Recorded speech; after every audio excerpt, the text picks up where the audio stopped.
And we can begin. So hey everyone, my name is Kipple Warren. I use they, them pronouns, and I facilitate the coalition's DEIJ work group. So I just have a few housekeeping things before we get started. If you feel comfortable, you can add your pronouns into your Zoom name. You can do that by hovering over your picture on the screen and hitting the three dots, then you can change your Zoom name. We're also recording the call today, so folks who weren't able to join us can still see what we worked on today and can get into the fold of the conversation in follow-up meetings. And we're also going to save the chat box. So if there are any questions or any input that you'd like to put in the chat box, that'll be saved for future reference as well. And then also, again, if you're not speaking or if there's chaos happening in the background, leave yourself on mute. And with that, that's all of the housekeeping that I've got. So I just wanted to thank everyone for being able to join this work plan development meeting. This is the first time that most of the coalition's priorities are being done in work plan form, although for some of our DEIJ folks, we used to have this meeting in person. So now we're just online. But we're really excited to be able to get to quote unquote see many of you once again. So I wanted to start off the meeting with just like a recap of what we had been doing in 2020 and what is like already slated for 2021. And then the rest of the meeting is going to be like a lot of brainstorming, generating to figure out what else we can accomplish in 2021 and what we can start laying the groundwork for in 2021 for the future. So Rita, if you could put on the next slide. Awesome. So this is a messy slide and I'm well aware of it, but I wanted everything that we're doing on one slide so everyone can reference as we go into breakout groups. So this is everything that we're already doing or slated to do in 2021. So I'm going to go over it rather quickly, but again, everyone should have the link to this, putting it in the chat again, so you can follow along at your leisure. I just muted myself, haha. It still says I'm muted. Oh, that's Rita, cool. So for webinars, I've been working on the external toolkit. We're in a really good spot for that. So there will be an external toolkit webinar in like mid-spring, if all goes according to plan. We're also working with River Network to have 2 series of webinars. From the first series, there's one webinar about inclusive organizational culture that goes very well into DEIJ. And then we're also working with River Network to create a young professionals webinar series. And then we also hold an annual fall webinar series that we have not figured out the topics yet, but somebody at one point had mentioned metric tracking. So we also have been tossing around the idea for the past couple of meetings about a salary survey. So this would be working with an external consultant that we would have to find that would interview executive directors and other leadership professionals of watershed organizations or environmental organizations throughout the watershed to do a salary survey for like financial transparency and economic justice elements. We've been pushing it because the idea occurred while we were planning for the forum and working on all of that. So it's TBD if it's going to be in 2021, but if it's not, we would still be taking the time to lay the groundwork for it. In the policy world, we're supporting Delaware with their cumulative impacts bill that Del Nature is working on along with a lot of environmental justice groups. And it's pretty close to the New Jersey cumulative impacts bill, which is where they got a lot of the inspiration for it. And then in federal policy, we're also looking to support the Environmental Justice for All bill, which for those of you who were able to catch our federal policy work plan meeting, we talked about it there. We also are working with our state leads. So each of our state lead organizations had preliminary meetings with CRW staff to integrate DEIJ into their work plans late last winter. So we're working to continue those conversations and supporting our state leads with their DEIJ implementation. The forum is happening again. We don't know what the forum presentations are going to be, but they're going to be them. We're also working on creating a report of the results from the demographic survey that we had put out in 2020, so we can be transparent with the information that we got from there. The external toolkit that I had mentioned earlier, it's going to have the webinar. I'm hoping that it'll be released in like April-ish. We just finished our first draft, so many of you on this call will have time hopefully to look at it and give me your edits and reviews. We also, in like the fall of last year, have started holding 2 work group meetings a month. So the first and third Thursdays of every month are DEIJ work group meetings. The third Thursday is mainly like focused on work outputs for like the coalition. So like thinking about the demographic surveys and the toolkit and such. The first meeting of the month are more like free form discussion meetings. So at the beginning of the process of creating discussion meetings, I put out a survey that had collected a bunch of topics that folks had suggested. So all of the topics that are listed here in that like upper right-hand corner are topics that we haven't discussed yet. So those are coming down the pike. We're also working on our environmental justice re-grant program. So that's with 4 different Alliance for Watershed Education Centers. They're doing some like fact finding for us in their communities about like what policy objectives are relevant to the EJ communities that they serve. And then the second phase would be funding either community organizations or individual like ambassadors from the community to continue doing this like EJ policy fact finding mission. And then we also have try to put out a blog or a monthly blog on DEIJ. So this like bottom long section is the first draft at what I'm looking for the upcoming year in terms of blogs. But again, and we've talked about this in work group meetings, if your organization is ever putting out like blogs that are DEIJ related, you can share them with us and we can either post about them on our social medias and link them out, or also link to them on our DEIJ webpage. So that's everything that we're already have kind of set in stone, but we can keep doing more because we've got a fine group of people on the line who can support us in many ways. So Rita, next slide. Awesome. So for those of you who were able to join the annual member meeting last year, we had set up like posters around the room that we were meeting in that had questions about DEIJ at the top. And then we had our members go around and write their answers to questions. And then we went around again and folks had like sticky notes or they could like star things that they really agreed with. So for those of you who don't interact with as many of the members of the coalition as I do, because it is my job to, this is just going to be like a brief refresher about what our membership is like either struggling with, succeeding with DEIJ, and what sort of resource needs they have as we continue thinking about where the coalition's work group is going in the future. So again, you have the link to this PowerPoint if you'd like to follow along on your own. So I'm not going to read everything, but we asked like, how would you describe your organization's efforts with DEIJ? The larger the text is, the more people had like indicated agreement on the posters. So we have a lot of folks who are struggling with being like rural and smaller organizations, a mismatch between departments as to where their expertise is with DEIJ. So Rita, next one. Also thinking about something that organizations have identified that they need support with. Hiring is always a really big one, figuring out how to integrate DEIJ into their mission statement, increasing like participation and volunteerism in certain communities that they had identified. Next slide, Rita.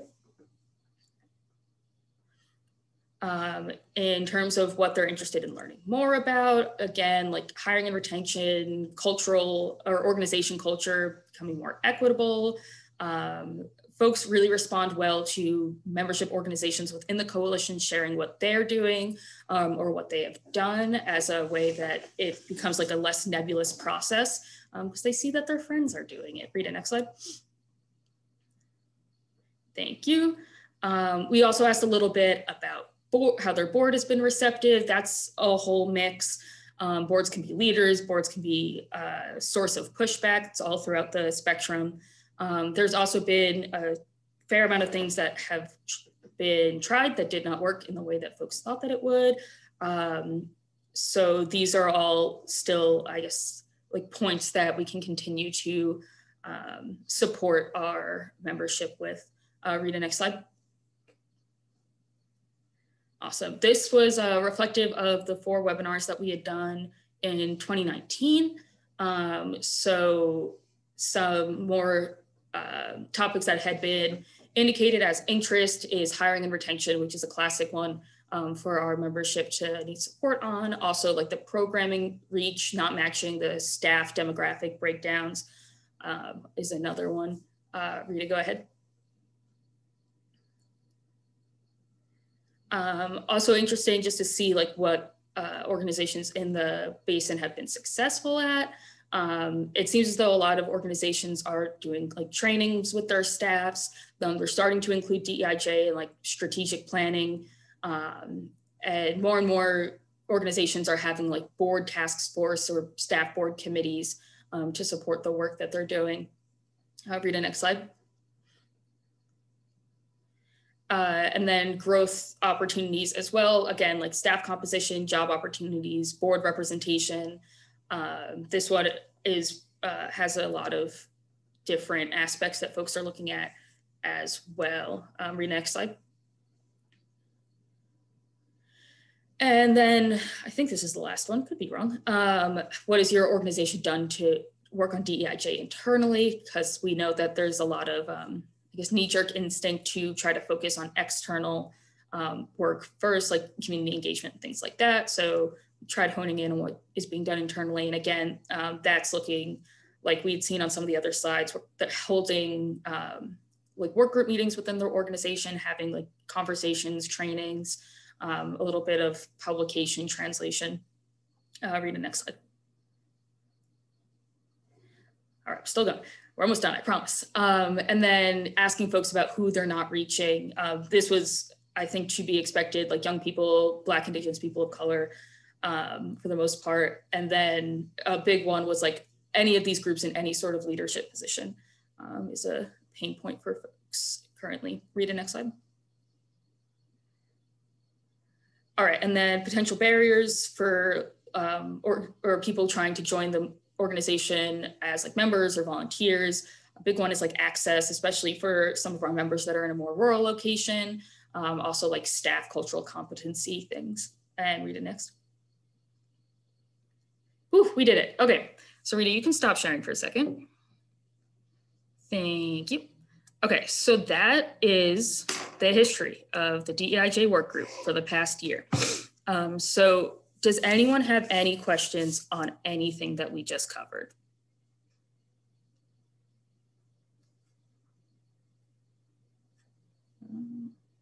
Somebody's clapping. I don't know if you're trying to raise your hand or not. Oh, it's gone now. Okay. That was me, Kip. Oh. I was clapping because it was a great assessment. All right, thank you, Eileen. So what I wanted to do now that everyone has had the time to kind of meet where we're all at, I want to do a little think, pair, share, but there's a lot of us, so it's going to be a think trio share. You get 2 friends out of the deal. That's a bargain. So what I would like is for everyone to take the next 4 minutes, so at 11:20, to silently reflect, either jot some notes down about what action items or activities should the work group and the coalition accomplish in 2021. After that, I'll split you up into trios, and then we will share out from those breakouts. But I'm gonna start the clock, and since I talked a little bit, keep talking and or thinking to yourselves until 11:21.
All right, wee woo. Thinking time's over. So thanks for doing that. So I have made breakout groups. I'm going to split everyone into 3, like I had said, except for my 1 pair, because we don't have an even number. And then in the PowerPoint that I was linking earlier on slide, what number are we on? Slide 13, 14, and 15.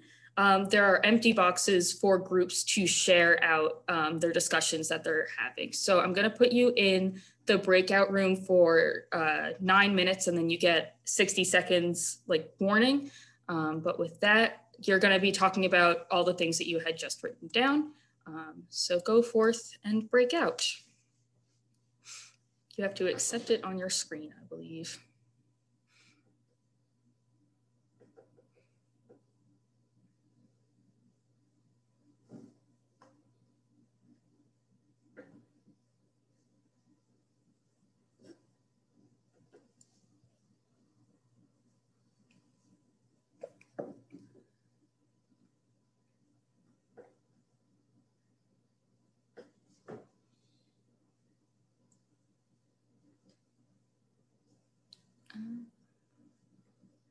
Okay, there we go. Fanny, are you having issues?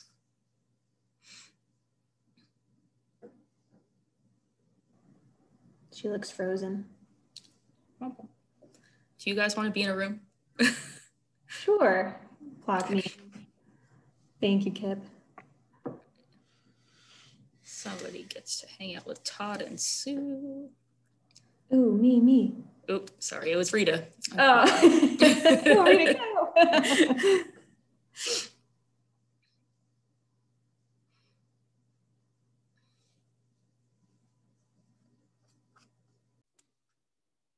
All right, welcome back, everyone. Hope you had a lovely time with your new friends. So some of the groups already started, but if your group did not, please take the time to add what your group had discussed in the boxes on slides 13, 14, or 15. 14 and 15 are more open than 13. And also, we've got time. So if anyone wants to verbally discuss what their group verbally discussed, you can take yourself off mute and share that way as well.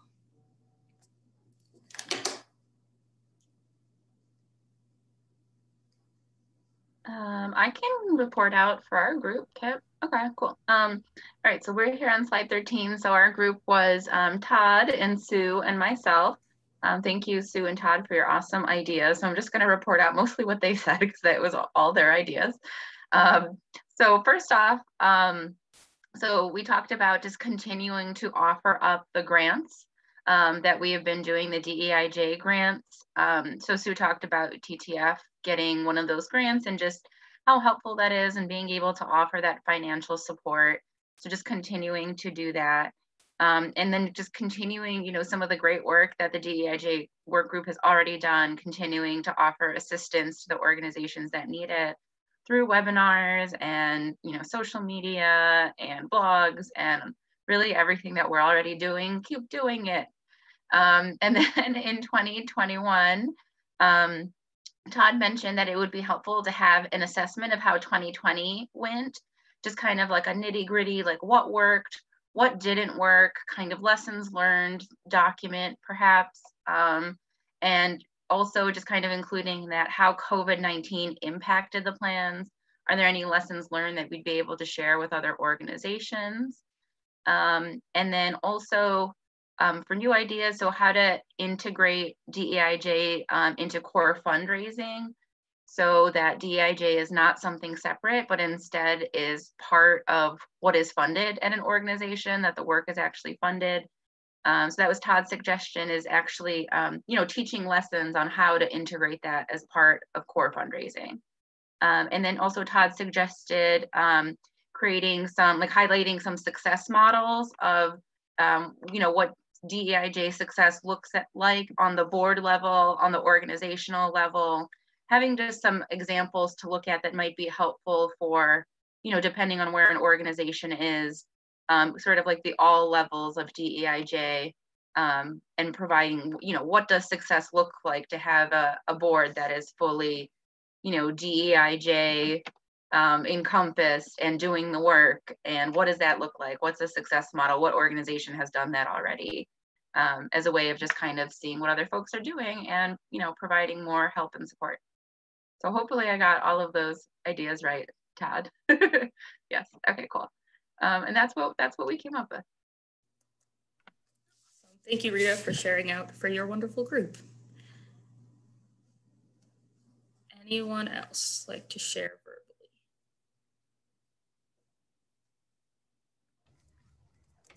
Kip, I'll share on behalf of our group. It was myself and Kelly and Lee, and we chatted a little bit about some resources on moving beyond the introductory steps of incorporating diversity, equity, inclusivity, and justice values into our work. So resources on how to take actual tangible steps towards that goal. And that was Lee's idea there, and I floated out the idea that possibly that would be a good webinar topic. And then some reasons for refining messaging states on the state level as bills come up related to DEIJ. So the coalition, would have a role to play in helping to refine messaging for that. And then also floated out an idea of a clearinghouse that maybe would be housed in the CDRW website related legislation across the basin that would have a list of proposed bills or other of resources for initiatives related to legislation. Thank you. That's it from us. Thank you, Kimberly, and your wonderful group.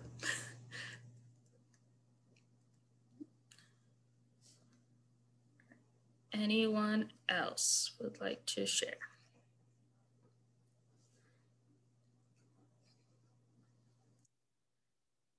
Okay, so as folks were sharing out, thank you again, and looking through what people are putting in their written notes, and also thank you everyone for taking the time to do that.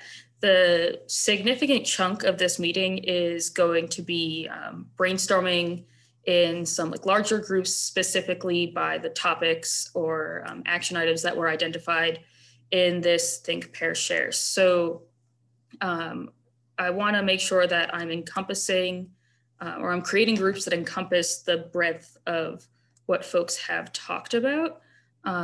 So if I miss something, let me know so I can add a breakout option for it. But right now I am looking at doing an assessment on how 2020 went, funding DEIJ work, identifying success models in the basin, salary information, moving beyond DEIJ 101 and policy related or DEIJ related policy and legislation. Is there anything from groups that they think that they thought was very important that doesn't fit into those broader categories? And I will write those categories in the chat. We talked a little bit in our group about disabilities, and especially invisible disabilities, and how accessibility in the conservation space, especially as we right now with the digital divide versus when we go back in person, physical accessibility, just everything about disabilities and especially invisible disabilities. Awesome, thank you, Alex.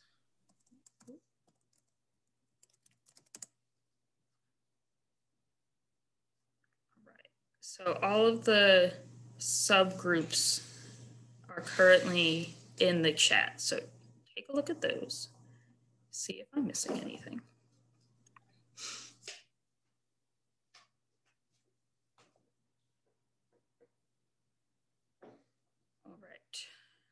hearing that I'm not missing anything. So what I would like to do is, and I think it should work, but I'm not entirely sure. So we're going to test it all out together. It should just be able, I should be able to open the rooms and you all can choose what rooms you would like to be in. So if you are very interested in joining the Moving Beyond DEIJ 101 conversation, you can hop in there. I've budgeted 30 minutes for us to talk. If you're interested in like more than one of these topics, I'll let folks know at like the 10-minute mark and the 15-minute mark. So if you'd like to like bounce from group to group, you can, if you're just so full of ideas and need to have them heard. So I'm gonna try, we're gonna see if it works, but I'm gonna open all rooms and you should be able to choose. And if it doesn't, somebody take yourself off mute and tell me that I have messed up.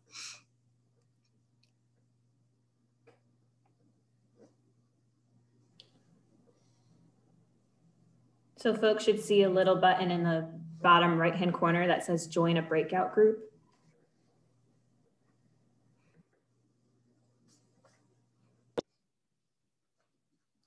All right, my chickens are coming back to the flock. Sorry. Cool, so I think everyone is back with us. I'm gonna close this out. And we've got like 20 minutes for folks to share out. So I think it would just be best to go group by group. So would someone who was in the accessibility disability group like to share out for the next couple of minutes?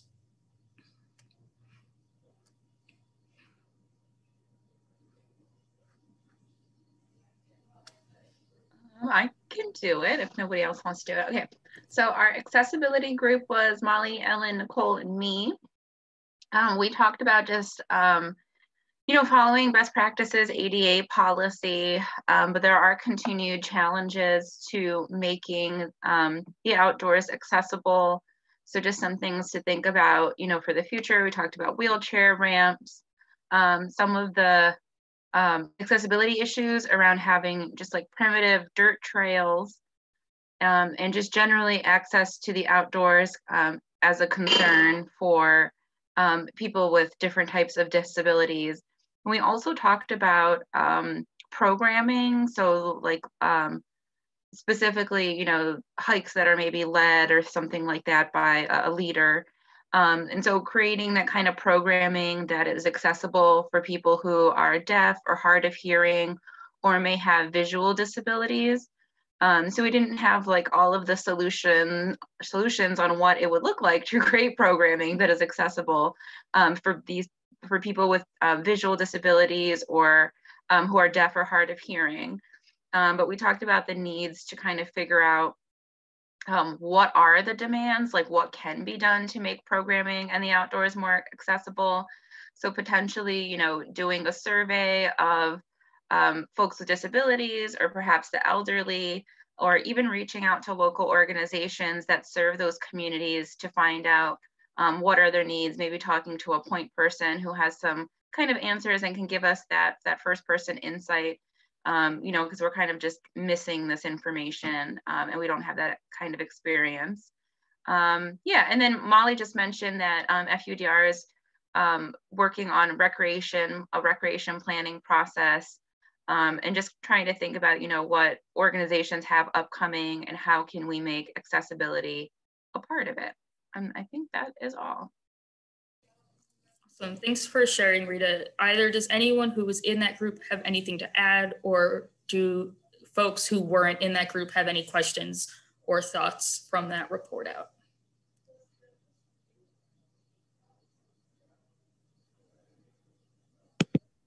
I do have one thought about it that just kind of expands it and brings it into the DEIJ lens. And it's that like initiatives like that make our parks and our spaces more accessible, they reach past even what we intended to make accessible. So for example, leading hikes. I've talked to a lot of people, like mainly Black people, about what would make them more interested in getting out in nature, and having hikes that are led by like a person is a major part. And so I think that as long as when we look at it, we realize that like it's going to have kind of a ripple effect in participation if one thing is more inclusive. I just think it's a really good way, and it's a really good lens, especially accessibility, that can go like into a lot more groups than it might have been intended to. So I really like that. Awesome, thanks for sharing. Anyone else? Okay, hearing nothing. And again, feel free to use the chat if you'd like. Can I get someone who was in the success model or identifying success models in the basin to share what they had talked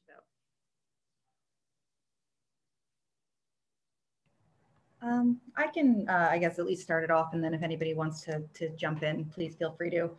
Most of us had joined that group hoping to, hear someone else tell us their success story. But some of the things that we did talk about, was the need for more follow-up on our programs to really know how successful they are. So, a lot of us have youth engagement or youth internship programs, and then, the grant ends, the school year ends, so you have a new group of students, but you never really talk to those kids after. So it's really this question of, maybe 5 years later, where is that person now? Have they, tried to get a degree in that field or gotten a job in that field, or, did they develop that passion for the outdoors? And it's, this question that we don't necessarily know the answer to. So we were talking about, if there was a way to follow up with those people and kind of track them down and do a little bit of a where are they now. Somebody else was sharing a really, and maybe if they want to jump in, they can, but they were sharing this really cool program that they have, which is an apprenticeship program with their water utilities. And it was, the concept that it's, most of the people who work with community water utilities are, older men, older white men, and they're doing a younger apprenticeship program to try and increase that pipeline. So we talked a lot about just increasing on-ramps into the field for people. Yeah, that was my organization. We're a nonprofit. We work with all the small water utilities in New Jersey, and it's a relatively new program, but it's my understanding that's a problem across the whole country in every state, is that there's nobody up and coming into the water and wastewater industry anymore. And I thought it was so interesting, like when I first got hired, that a lot of the smaller towns, typically the one guy that's running the water and wastewater system for the whole town, he's also the public works manager. So he's in charge of all the landscaping and road salt applications and things like that. So I think there's a good opportunity for, they're also, kind of like, they're stewards of the land for the whole town. And it would be nice to have people in there that are more environmentally savvy. So I know we were talking about it might be a good idea to outreach more to universities and things like that. That's not typically the type of person that is in a position like that, but hopefully that's going to start changing with the apprenticeship program. We had I think 120 applicants, and I think so far we found jobs for maybe 6 different people. But yeah, it's not a very diverse industry, so.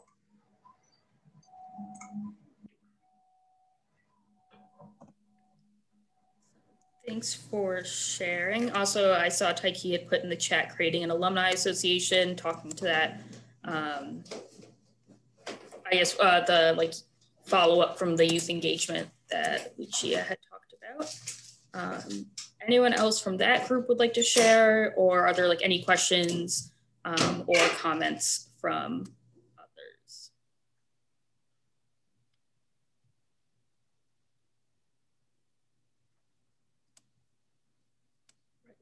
Hearing none, can I get somebody who's in the salary survey breakout to speak?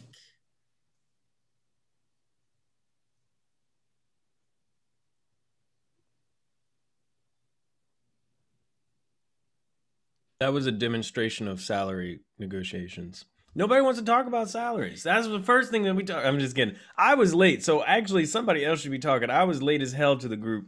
But one of the things we talked about that I'm very interested in. You want to go since you were there from the beginning, and I think we're at least kind of jotting down some notes. There you go, Drew. You take it away, Drew. You have it, man. I just a cartoon character. Oh, I was going to let Alex go. Oh, okay. Even better. I'll start, and then Taiki, if you want to wrap it up with a nice little sermon. We talked about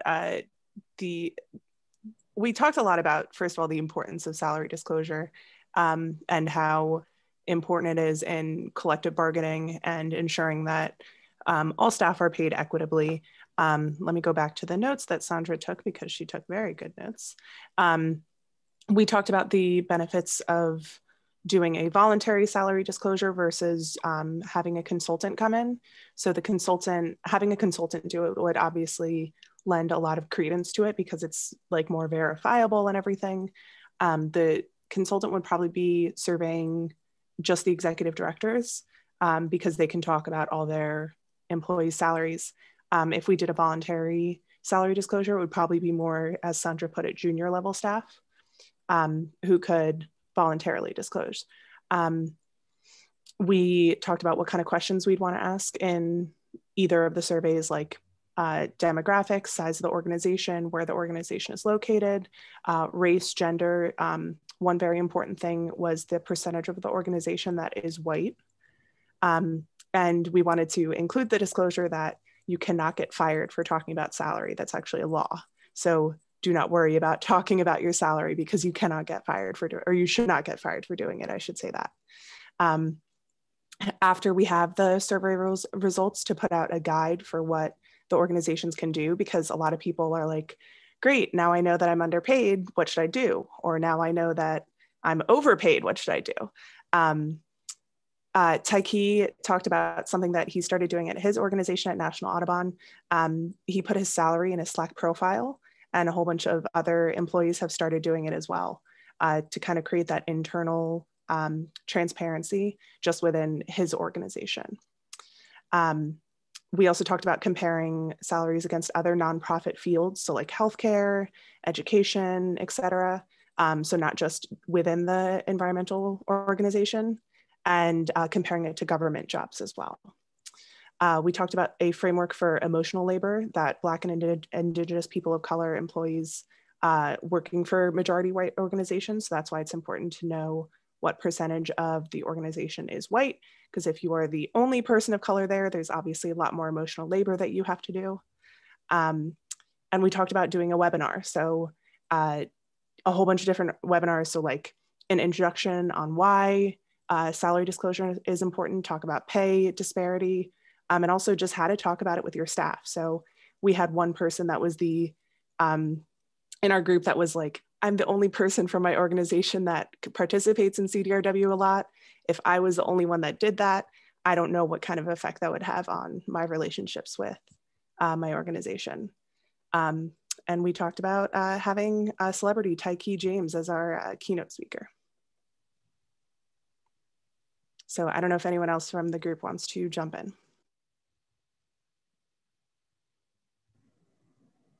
Why don't you take it, Taiki? Verbal retweet. I mean, everything's there. When you talk about salary transparency, you're talking about shifting the dynamics of power. You're talking about folks who hoard money and information and distributing it to people who haven't had it. And there are reasons why. And if you don't want to talk about the reasons why, get out of the way. Because there's elephants in this room that we got to navigate if we're actually going to make progress in this. But again, verbal retweet. We also acknowledge that it is, just start out, you can say it is very uncomfortable to talk about salary. And that is okay for you to feel uncomfortable while we talk about it. And we hit on salary disclosure is not salary equity. You know, like everybody can disclose their salaries. The world will still spin, you know, while still weighing, it is a uncomfortable thing because of culture. So, you know, just weighing both of those. Right. Does anyone who didn't get to hear what I presume was a rousing discussion in the salary survey group have any questions or comments? I have a question. I wasn't in the group, sorry, but I have a question where Tyree says make an alumni association. I didn't understand. I don't know what alumni. So I was a part of the Alliance for Watershed Education Fellowship Program a couple of years ago, and we started an Alumni Association of the graduates of that program called River Routes. You know, we made bylaws. We were planning to meet at the environmental centers that we used to work. It was going to be all these things in partnership with stuff, but you know, COVID in one respect and the decentralized nature of alumni was another effect. It was my first alumni association. I hadn't graduated from college, so it was literally my first one ever. Okay, thank you. Mm-hmm. And it's tie key with like keys, like tie around the neck and then keys unlock locks. Okay. I want to make sure that we can get to both other groups. So anyone from the Moving Beyond 101? That will be Susan. I'll jump in. I was just saying we have Nellie. We had a really big group, so please feel free. I don't think I captured all the great discussion we had. There was a lot of folks: Todd, Molly, Ellie, Brenna, Ronita, Sherry, Marissa, Rochelle, just a bunch. Grant, Eileen, Derek. Anyway, just a couple things from our discussion.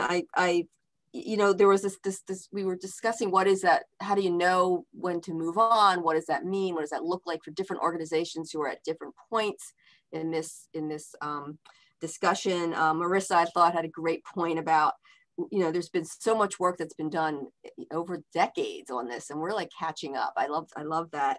Brenna made the point that, are you looking at who are you?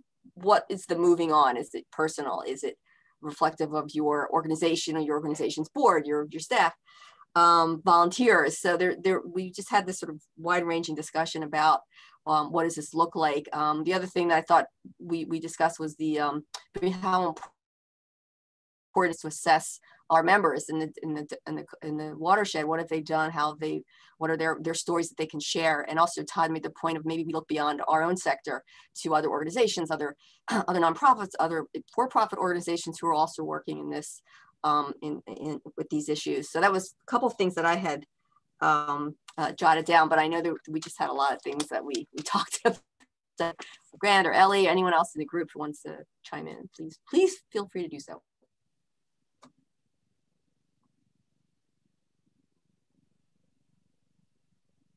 Good job, Susan. Thanks. Okay. Sounds like Sue, you knocked it out of the park. Anyone have any questions or comments on that? Right. And then our last one, can I get someone to talk about the policy discussion? Yeah, I can jump in and speak for our group. So we first wanted to clarify, when it comes to environmental justice policy, what the coalition role is, and finding meaningful engagements for EJ voices and groups in this work, and how we can support their work on the ground moving forward as well. Also looking across the nation, what states have been successful in enacting DEIJ related policy, how can we connect with those leaders and learn from our lessons and best practices, et cetera. One thing that came out of this is potentially developing a DEIJ focused policy agenda and making sure that we publish those objectives on the coalition's website, clearly stating when it comes to DEIJ and policy, what our work is moving forward. We hit again, kind of tracking the implementation of policies and reporting that out to members so they can have transparency of where these policies are and moving. And currently, at least on the state level, the coalition is active in permitting policy, and that has a clear tie to EJ and DEIJ work. And potentially there is an avenue for the coalition to get deeper engaged there, or provide some type of support, either through pass-through funding or other resources to help these organizations doing this work on the ground. We also talked about expanding and broadening our federal policy work to support more EJ-related policies and opportunities, and then really indicating in our messaging and talking points, how these EJ-related policies that have a clear tie to environmental justice, conservation, preservation, will benefit vulnerable communities impacted by BIPOC communities as well. Anything else that I'm missing? Folks that were in the call, feel free to chime in.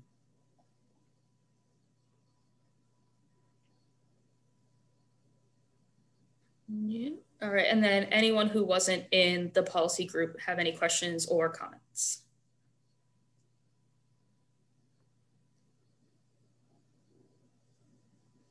All right, hearing none, and because I'm amazing at scheduling, we have like 30 seconds left for wrap up. So what is gonna happen is I'm gonna take all of the recommendations and notes that we've all generated together. Thank you everyone for doing that.